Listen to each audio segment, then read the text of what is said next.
I'm very happy to tell you that we have Dr. Andrew Thaler back on the episode today. He's almost become like a correspondent on this show. He's been around so many times this year, but it's great because he's doing so many cool projects. And he emailed me the other day and he's like, hey, you know what? You want to talk about tide gauges?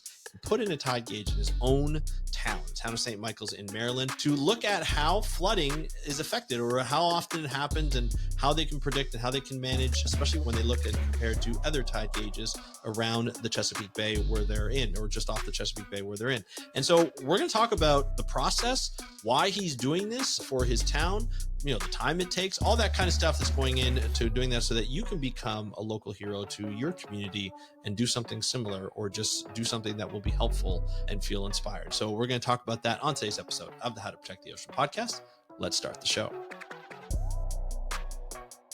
Hey everybody, welcome back to another exciting episode of the How to Protect the Ocean podcast. I'm your host, Andrew Lewin, and this is the podcast where you find out what's happening with the ocean, how you can speak up for the ocean, what you can do to live for a better ocean by taking action. If you haven't noticed by the last few episodes, we've been talking a lot about local heroes, local people who stand up in their community and say, you know what, we need information, or we need to ban single-use plastics, or we need to do this, because they're observing stuff in their communities and saying something's wrong here, or we need to do something in order to predict or in order to better manage our community. And one of those people, and I know he doesn't like to be called an ocean hero or a local hero, is Dr. Andrew Thaler. He's a local hero to me. He's an inspiration to me and a lot of our other colleagues and friends that we have in our circles. And he just does some great things. He has Open CTD, which is his own personal project where he helps build instrumentation that is available for a lot of people. And that is crowdfunded on his Patreon, which I'll link to the show notes if you want to take part in that and support him on that. But he also does a lot of other things. He's a consultant, he's a contractor, he does deep sea ecology, he does a lot of science communication, he runs Southern Fried Science, he does a lot of everything. And I'll put links to his episodes that he's been on, not only this year, but before, talking about all those things on this episode. He even talked about D&D this year, running D&D games, Dungeons & Dragons games for forest ecology. So we talk a lot about things. Andrew's a good friend of mine. He's always welcome on this podcast. He's a good friend of the podcast. And today we're talking about him putting a tide gauge into their coastal area to start to detect, all this different stuff that's going on, over a 24-hour period or over a number of, over a year, essentially what he's going to do in this area. And then he's going to switch it to a different area within St. Michael's area, because some areas get flooded. And they need to know how often, and they need to know, what's the implications of that. And they need to know data. They need to get data to do better management. And that's what we're going to be talking about today. And Andrew's always great. So I wanted you to get to know him even more and his project on the tide gauge in St. Michael's Harbor in Maryland. So here's the interview with Dr. Andrew Thaler. Enjoy, and I will talk to you after. Hey, Andrew, welcome back to the How to Protect the Ocean podcast. It seems like you're a correspondent now, but you are back again. Are you ready to talk about tide gauges? Absolutely. I am ready to talk tide gauges. Love it. I love this. This is awesome because it's very rare that I get emails from people, a lot of times get people who represent guests and be like, hey, would you want this person to be on their guest? A lot of times they miss, completely miss. Obviously you and I know each other. We're good friends. We kind of chat on a fairly regular basis through email and through social media stuff. And you emailed me like, hey, you want to talk about tide gauges? I've got I think it's over a month of data. I'm like, yes, please. Let's talk about this, because I think it's important. And there's a lot of things I think it's important. This is your project that you've kind of headed up for, and what we just discussed for 2 years. It's been in the making, and now you finally got data from it, and you deployed it this year. You got data, and you wanted to share. And I wanted to share the whole journey, and just what people can do in their own towns for the sake of their own towns, whether they live along the coastline or they don't live along the coastline. Just things that we need to do to make changes and to ensure those changes are done. So I'm looking forward to being able to do that. But Andrew, if people haven't heard of you before, can you just remind us of who you are and what you do? Absolutely, and thank you for having me back on. One of these days you're going to get sick of me. Never, my friend. I think one day we're just going to have to call it the Andrew and Andrew podcast. I feel like at some point, because you're on it so many times. I love it. But anyway, off to you, my friend. So I am Dr. Andrew Thaler. I am a deep sea ecologist. I'm a conservation technologist. I'm an ocean educator. And because I am a man who wears many, many hats, I am also a climate change commissioner for the town of St. Michael's. And that's sort of where this bit of the story begins. So... yeah. Almost 5 years ago now, more than 5 years ago, because I'm on my second term, I joined the St. Michael's Climate Change Commission, and it is an infrastructure commission for our town to examine the impacts of chronic sea level rise induced flooding on the town infrastructure, develop strategies for how to mitigate that flooding, and then put into practice major infrastructure projects for the most part in order to see our vision of a resilient town that can survive into the next century. I have a couple questions before you go on. Sorry. Sure. With this commission, was this already being put in place before you joined, or has already been put in place before you joined, or was this something that you tried to push to be put in place? So I was not one of the people campaigning for the creation of the commission. That happened before I moved to town. But I was one of the founding commissioners. So I have been on the commission since its inception, but I was not part of the push to create the commission. Gotcha. And you are a deep sea ecologist, an oceanographer. What made you decide, like, this is what I want to do? Because a lot of times what's discussed, and you'll discuss it in just a second, is, a lot of engineering projects and, like, balance and making sure roads are not going to get flooded on a regular basis.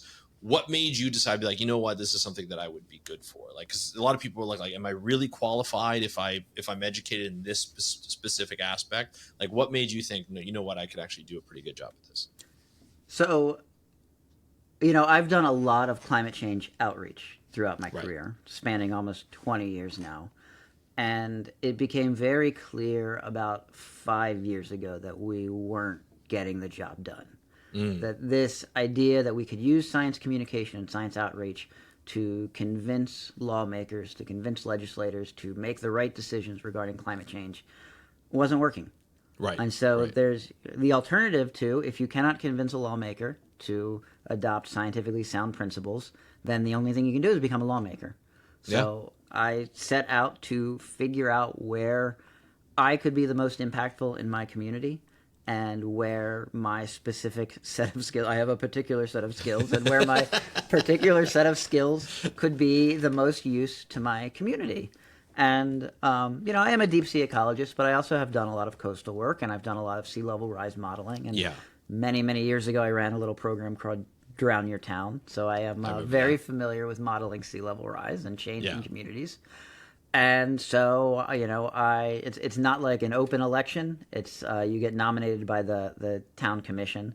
So I put in my application with the commissioners of town, and they accepted it. And I joined the Town of St. Michael's Climate Change Commission for the inaugural commission. And we have been doing a lot of studies to determine where the critical areas are, a lot of grant making and grant writing to get the funds to do more studies, because a lot of infrastructure work is just more and more studies, and slowly now beginning to put in the funding to actually do some of the heavier lifts. So we have roads in town that need to be raised because they currently flood at high tide. We have critical areas where major tourist venues are underwater half of the year, and that's obviously not acceptable if you want to have a town that's going to survive into the next century. We have a power substation that handles power transmission for the rest of our peninsula, and in a big storm, the road to that substation is inaccessible, and so we're looking at ways to mitigate the impact on that road. And so it's a nuts and bolts commission. It's roads, it's stormwater management, it's critical areas. It's putting in reinforced bulkheads or putting in new living shorelines, which we have a living shoreline project that we're in the building phase right now, which is really exciting. So we're actually going to have like a tangible thing that's not just a report coming up really soon, which is very, very exciting. But part of all of that is you have to know what the ocean is doing around your town. And we have, the Chesapeake Bay is a very well-researched area. We have the University of Maryland. We have several other universities. We've got multiple, NOAA is headquartered on the Chesapeake Bay for now. The Maryland Department of Natural Resources done a tremendous amount of work. But tides are weird. And I don't think we appreciate just how strange tides are, especially in the Chesapeake Bay is the largest estuarine ecosystem in the continental U.S. It's the largest it might be the largest watershed, not the largest estuary, but I think it's the largest estuary. Even bigger than Mississippi? Yeah. Really? Wow, I didn't know that.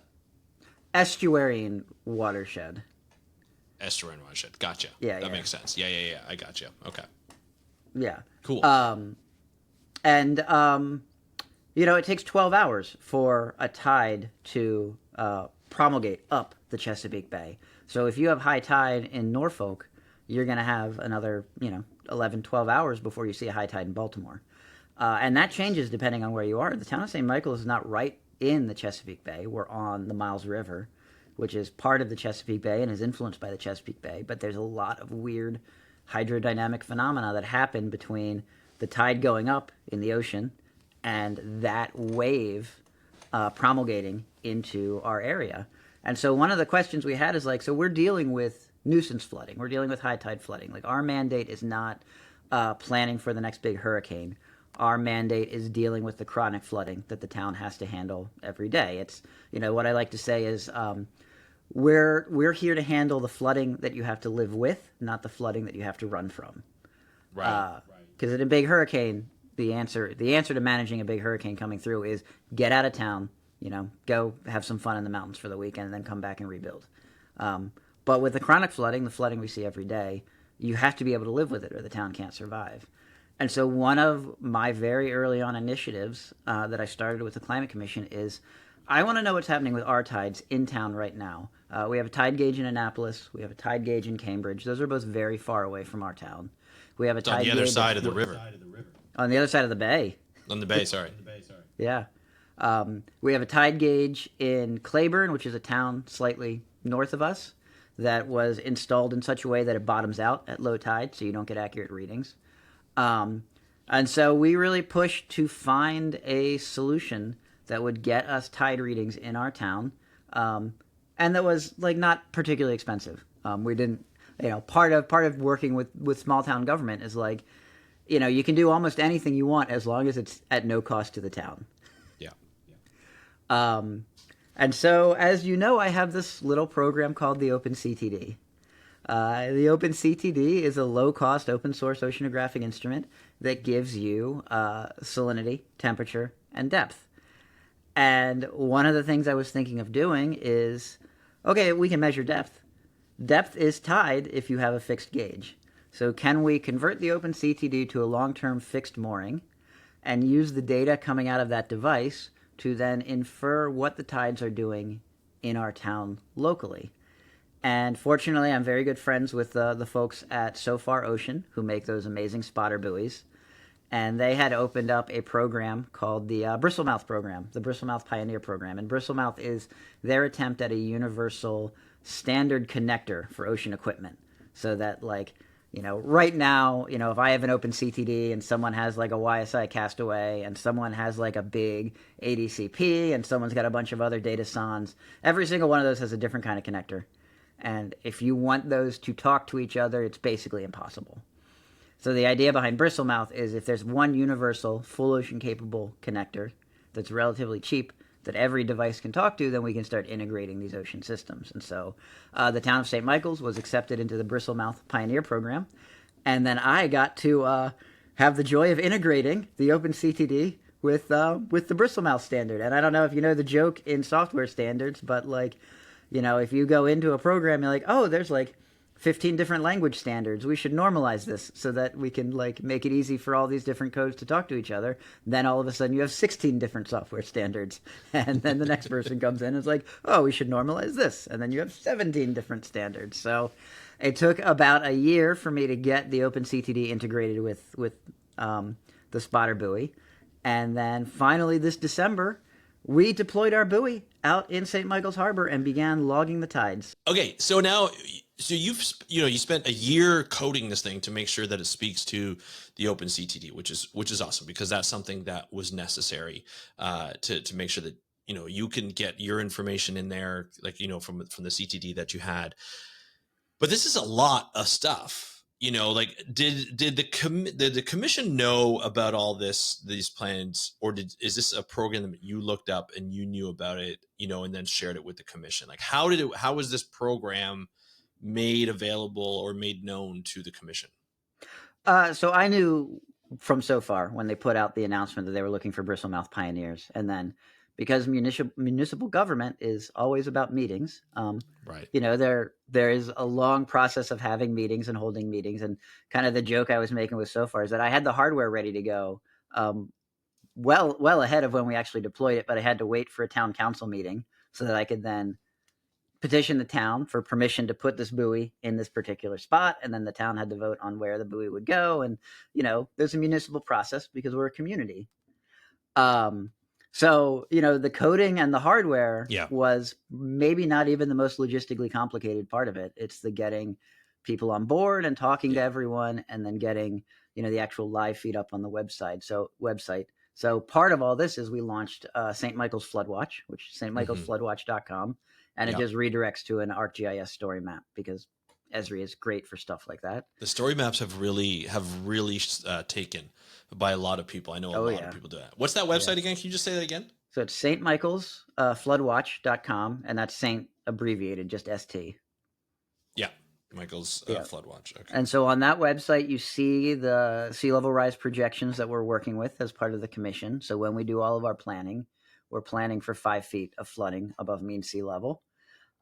We have a lot of projections about what that flooding looks like in reality over the years. So like in 2020, we saw 35 2-foot floods. By 2036, we expect to see 118 per tide. So that's, 2 tides a day. By 2075, we expect every high tide to be above 2 feet. So that gives you kind of a projection of what we're really looking for. And it also emphasizes that sea level rise is a process. We talk about, what's it going to look like in 2050 or 2100? But in reality, we should be talking about like how much is going to change over the next 5 years, over the next 10 years. What is chronic flooding going to actually look like to the people who have to live with it? And like, how does that impact things like the businesses that are on the waterfront there over time? So, a 5-foot flood may not be particularly catastrophic because we only see it once or twice in the next 50 years. But, a 4-foot flood isn't that much less than 5 feet. And, by 2075, we'll be seeing that every 6th high tide.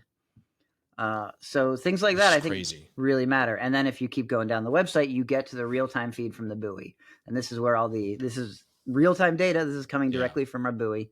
So the last 24 hours that I'm reading here, right? Is that the last 24 hours. And you can see, unfortunately, if we had done this yesterday, you would have seen 3 2-foot floods in a row. So we had 3 flood tides in a row over the last week, which was the first set of flood tides we've documented with the buoy since we put it out. And I just want to clarify too, when we talk about flood tides, we're talking a little bit about the height, but also the distance that it goes, right? Like how far in does it go? Like, so you have your regular shoreline, and if people go, I highly recommend if you're watching this or you're listening to this, I highly recommend that you actually. It's easier if you follow along. If you go to St. Michael's Flood Watch, I'll put the link in the show notes so that people can follow along. But because you see the first picture of, I think it was May 9th, it looks like you can see that there's like bridges that are pretty much flooded, roads that are pretty much flooded, and it looks like a typical day. You know what I mean? Like it's kind of it's a little scary to think that this is a normal thing that happens. So going back to when we talk about height. So when I look at this tide gauge, it's saying depth from mean sea level, I assume is MSL. Yes. Mean sea level. We're looking at 0 to what seems to be between 1.6 and 1.8 feet, just a little over 1.6 feet. And you can actually interact with the map, and it'll give you what it was. It's 1.67, I think was the highest in the last 24 hours, just the last 24 And hours. what you'll notice from this one is that none of the low tides go below mean sea level. They don't. So that's atypical. Crazy. That's because we've had a bunch of storms recently. And that's another big issue is that rainfall highly mediates. Like we don't have huge tides. Like tidal variance around here should be about a foot. And so, a big rainstorm can completely change the tidal cycle for several cycles. So when we just go back to that, when we talk about like the depth, is that so you have the mean sea level, say at 0, like which is where you would see on average the sea level. Are we talking about this is 1.6 feet above mean sea level? So it's not, but with it going higher, it will also go further up the coastline. Is like the goes further into the town. land. Yes. Yeah, it goes further and further into town. So the higher it goes, the further it goes into town. Yeah. The other thing I wanted to note is that St. Michael's is not necessarily, like, I was just looking up a map of St. Michael's, because as long as we've known each other, I've never actually looked up, where you actually live within the bay. Right. It seems like it's protected from the bay itself and from where the ocean comes in. Yes. Almost on the other side of the landmass that comes in. So the fact that it's flooding and it's still protected in a way, from like actual waves coming in from the ocean proper, that's kind of scary too, right? Because now it's just a matter of the volume of water filling up into the bay that you're into, like the river that you go into. It's just sheer volume of coming out, plus rain that comes in from the top. Does that play a role in how scary this is for you, or for the town? So yes and no. I wouldn't use the term scary. Right. Because we're looking about building a resilient community. And one of the reasons I'm committed to the Climate Change Commission is because St. Michael's is actually very well positioned to be resilient to climate change. If you look at our flood maps, it's not, it's got enough elevation to it that most of the town isn't flooding. It's a lot of the businesses tend to be the ones that are affected right now. And of course, that has major implications for the survivability of the town. But the town itself is relatively well protected. It's got great potential for building resilient infrastructure. There are communities on the U.S. on the Maryland Eastern Shore that there's nothing you can do. You're like they are so low lying. Parts of them are already below sea level. There isn't really there is no resilience building for some communities. Some communities are just going to have to move. St. Michael's is not one of them. Yeah. So I look at all this stuff and I look at them and it's hopeful because it's a community that has the potential to build for a resilient future, and it's a community that's doing that. So it's a town that decided they wanted a climate change commission. I think we were the first town on the Maryland Eastern Shore to say we want a specific municipal body that is there to address climate change. We have, the topology of the town is right to build resilient infrastructure. You can see there's a lot of towns further down the peninsula from us that you have to go through St. Michael's to get to. So, St. Michael's is kind of the gateway to the rest of the Bay 100, which is what our area is called. Because 100 is a colonial term for an amount of land that has enough population that you can raise 100 able-bodied men for a militia. So the Maryland Eastern Shore was separated into hundreds back in the day. And we're one of the last areas that still refers to ourselves as the Bay 100. As the Bay 100. Okay. Yeah. Interesting. So that's why it's called the Bay 100. But the rest of the Bay 100 depends on St. Michael's for access. So if St. Michael's goes down, then a lot of other communities fail too. So it's a very important kind of critical area to address. Now, when going through the Climate Commission and doing the studies and doing a project like this, was there much resistance from other citizens who maybe are not always for doing work in climate change? Or was this, hey, we're actually getting flooded here. This is something that's concerning, whether we call it we can call it whatever we want. This is just concerning. I'm just curious in terms of like the feedback that you and the commission got and the government got. Yeah. So, just to give you some context, Maryland is a very progressive state in general. The Maryland Eastern Shore is generally not. We're sort of the red district in a sea of blue. But we're also a coastal community, and we're a community that relies on the water. And, people are not blind to what's actually happening in front of them. So, there are a few constituents who say, hey, we don't want to deal with climate change. We don't want to think about it. For the most part, we have an incredible amount of support from the town commission, and from the community at large. And, what I like to say when people say, all right, well, why do we need to worry about this? Is like, look, my job is not to convince you that climate change is real. My job is to make sure that an ambulance can get to your house at the middle of high tide on a sunny day. And right now we had 3 high tides in a row where that was not possible. So, when you put it in that context, it changes it up, right? Regardless of what your personal beliefs are regarding the science of climate change, which climate change is real and is happening and is accelerating, as a town, our duty is to maintain our infrastructure so it can serve the community. And if the roads are underwater today, then we need to raise them. And if we're Mm-hmm. going to raise the roads, then we should use the best available science to raise them to the height that is going to matter for the next 100 years. Gotcha. Now, putting this tide buoy in, like this tide gauge and the buoy in, what does that? It brings you a lot of information. We're looking at this story map, which kind of gives us, enlightens us in terms of what it is. Like I'm looking at, or it looks like what a great crab and steakhouse that's pretty much underwater, or around it it's underwater. So the St. crab Michael's Crab and claw, Steak the crab Steakhouse. claw, there is a oh, actually I think the picture of the crab and steak claw, they've changed their name. But one of them is a restaurant called the Crab Claw. Okay. And they, at one point, their lower level was underwater so consistently that they made it like an experience. So you could go have crabs in the bay, and you go Yeah. sit at the picnic table, and the bay would be coming up with the high tide while you're eating your crabs, and you could just toss your refuse right into the water. That's adaptation, I guess. I mean, it's adaptation, it's resilience, Yeah. it's a declaration that like we're acknowledging the problem and we're going to deal with it as we can. They are in the process of raising their lower deck and doing a whole big Gotcha. retrofit to make it passable again. But Yeah. yeah, there were a lot of venues that were underwater. One of former climate change commissioner ran one of the tour boats out of town. And he did a very good job of keeping records of how often his dock was inaccessible. And it went Interesting. from, in 2010, his dock was inaccessible because of flooding 4 days a year, 5 days a year. I think It's I've back got in 2010. Yeah. So I've Wow. got, let me make sure I've got the right numbers. Yeah. So in 2010, it was obstructed 6 times during the year. And in 2022, his dock was obstructed 44 times. So these are, these are business owners who are Yeah. keeping track of what's happening and are noticing that like that impacts his bottom line, that 44 Yeah. times a year customers could not get to his business.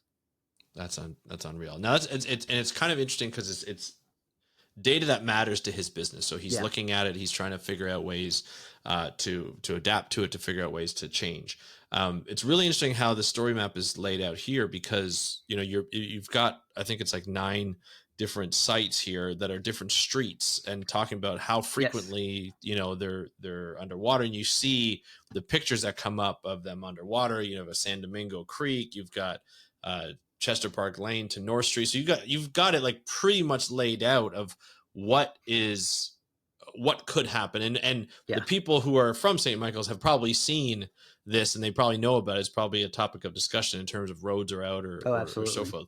So it becomes really important. Now, going back to the tide gauge, in that, it's an exciting project to get the data, but obviously data feeds into better management at the end. So you have this in there. It's been in there since December 2024. What do you want, or what are you hoping, and what is the commission hoping to get out of it? So there's really 3 key things that we want to learn from the tide gauge. And I will say that this is not a permanent structure.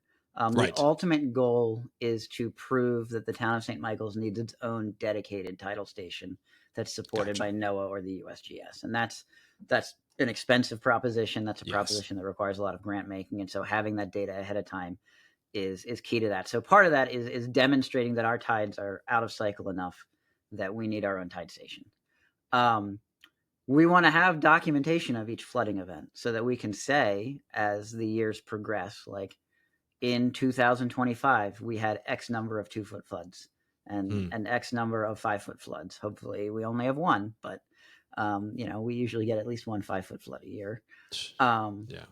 So we can actually show the community like, hey, look, we're tracking this in real time now. Like we've got the data, and we can show the accumulation of more and more flooding, because the infrastructure projects we're working on are not short projects. These all have 5, 10, 15-year time horizons. I think one of the big projects we're working on that's going to get a good bit of resilience to 2050 is probably a 20-year project. So we'll be done just in time for 2050.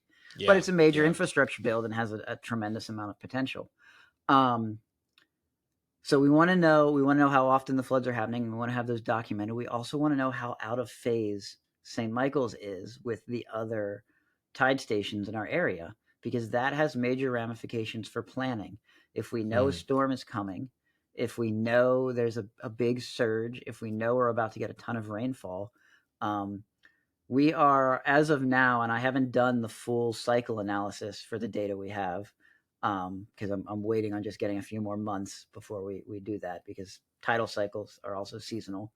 But at the moment, we are anywhere from 20 minutes ahead to 40 minutes behind the tide station up the bay from us, which means when that is an hour range. That is the difference between saying a flood is going to arrive at 6 or a flood is going to arrive at 7. And so knowing exactly how out of phase we are with those other tide stations really helps for things like emergency planning. It helps for things like knowing when to launch your boat. It helps for things like knowing when to maintain the buoy, because I maintain the buoy by going in chest waders. And if the tide is 1.6 feet above mean sea level, I am going to be swamped. And if it's 0.4 feet above mean sea level, I can tend to the buoy. Yeah. If it's 1.6, that you have water in your Exactly. I love it. I think it's awesome. Well, this is super interesting. The data here helps you make better management decisions from the commission's sake and from the city's sake or the town's sake. And then are people interested now? Like, are they looking at the map? Like, are they looking online? Are they talking to you about it? Obviously I know you have kids programs around it too. There's a picture of you and a couple of adults that with like some kids and stuff. Is this something that people are interested in and interested in the data? Yeah, so the town is very involved. They're working on getting the tide charts up on the official town website as well. Nice. That is, also a process, because municipal governance is always a process, and process is important. Yeah. We do a lot of work with kids. So the St. Michael's Girl Scout Troop 799 has been very involved in this process. They were out there for the first deployment. The buoy is actually also a time capsule. So they all made little bits of art and wrote letters to the buoy and put it inside. So when we pull the buoy in a year, they'll get to see all their stuff. And that's cool. Hopefully it won't be all soggy. They were out there for the deployment, and I will say that in the true spirit of rogue marine science, we decided, before I realized you could just walk out in chest waders, because I didn't have a buoy out there to tell me how deep it was. Right. We decided to do the initial deployment in a canoe. Okay. And so all of the dads of the scout troop piled into, I had one of those big aluminum Grumman canoes, loaded up the buoy with 50 pounds of ballast, because that's what's weighing it down at the bottom. Right. Paddled out to the middle of Honeymoon Lagoon, and then proceeded to completely flip the canoe while all the Girl Scouts were watching their dads just get soaked. And I think that's important. Memorable. I think it is important for kids to see their parents make big mistakes and laugh it off. Yeah, 100%. That's fun. That must be fun. But there's video online if you can find it. I think I set it to the tune of yakety sax of us doing the buoy deployment and flipping the canoe at the same time. I'll send you a link to that, because that's the real story. That's the real story. You know what? That might have to be the next clip. Your clips do well. I feel like that's going to be the next clip. Of you talking in the background and doing that. I think that'll be great. Now, one thing that's always great about projects like this is that you can almost duplicate it or do similar studies elsewhere. Not necessarily in your. Well, actually, I should ask first. Do you plan on putting more buoys out there, or is it just this one here is going to be the one that gives you the information that you need? So at the moment, this is my buoy, and the plan is for it to stay out there for a year, and then we're going to move it to other priority sites and do similar analyses at other priority sites. However, because it is built on the OpenCTD, which is a 100% open source platform, and it is built on the Bristlemouth Communication Standard, which is a 100% open source communication standard, it is very easy to integrate your own buoy with one of these tide gauges anywhere that you want. Nice. On the website, you'll find a link to the GitHub repository if you're the kind of person that likes GitHub repositories. Yeah. And we've got all the source code there for the tide gauge itself, for the communication protocol to get it talking to Bristlemouth. We had to rebuild some libraries for the microcontroller that we're using, and we have the source code up for the tide chart too. So if you want to implement this in your own town, it is ready to go. It is plug and play. I say plug and play. It is plug and play if you know how to use a soldering iron. So the opposite of plug and play. But it is the main implementation challenges have been Yeah. handled. So if you want to do Nice. this in your own town, and you have access to a SOFAR spotter buoy, which is kind of the limiting factor there because the spotter buoys aren't particularly cheap, but they're Yeah. not super expensive either for a town. Um, we can really put these anywhere. I And love it. the spotter platform is tough. I mean, I'm sure you've seen the videos of them dropping spotter buoys into Hurricane Helene. Yes. So they are durable. Yeah. They take a beating. Mine is currently very biofouled, so I'm gonna have to go out this weekend and give it a scrub. Do a little But other scrub. than that, it is a robust little buoy. Nice. And we're hoping that the gauge holds for the entire year. I may have to go out and do some repairs because Of I'm course. also testing some experimental hardware with it as well. But Of course you are. the gauge, Of course well, you are. everything is as one experimental. as one Andrew Thaler does, as one does if you're Andrew Thaler. Yeah, for sure. Now, so this is interesting. A couple of weeks ago I had on people from the Center of American Progress. A good friend of ours, Angela Villagomez, Of course. Dalia Hadia, came on the podcast, talked about nearshore conservation. And this is really a form of nearshore conservation, like looking at Absolutely. where you live in your local community, helping lead it, providing information, providing connections, and your expertise along with other people within the commission, and working with government, but essentially being like this. I know you probably don't like being called this, but like this ocean hero for that community, to just be like, look, because we talked about that on the podcast. Is like you need someone to help lead and help provide their expertise, and just provide their passion, their time. It does take time for you to put the waders on, go out and take off the biofouling, every once in a while. And it does take time to get the information and set up the website and all this kind of stuff. For people who are listening to this, who always wanted to do something, but they just don't know where they quite fit in. They may not be, marine biologists. They may not have a PhD. They may not have a master's. They may not have a degree in marine biology or any kind of aquatic biology. What would you recommend they do to maybe not take on a particular project like this, or maybe do take on a particular project, but kind of lead or help lead these types of initiatives in their own area, their own local community? I mean, the line I've been saying for a while now is local government, local government, local government. If Mm, you care about how your community is developing, if you care about the future of your town or your neighborhood or your city, right now the best thing you can do is to figure out where in the municipal structure of your government that your skills and your passions can be applied, mm, and run for positions. mm-hmm. Towns have waterways boards, towns have wetlands commissions, towns have planning and zoning commissions. Most of them don't require a ton of expertise. And a lot of them, you'll go and you'll look at the people who are actually making the decisions and being like, how did they end up there? Yeah, Um, true. so finding roles to play in your local government, because that's really where the rubber hits the road for a lot of these Mm-hmm. things. You hear about big federal initiatives to address climate change. And when you look at what those actually entail, those entail giving grants to states, which then give grants to counties, which then give grants to local projects and local Right. municipalities. And so getting on the ground in your local government, getting involved in your local community, it doesn't have to be formal government. It can be kind of the informal government as well. You can join an NGO. You can, Mm-hmm. I serve on our county's library board as well.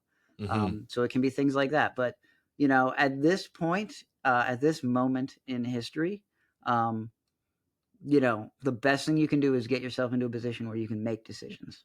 Yeah.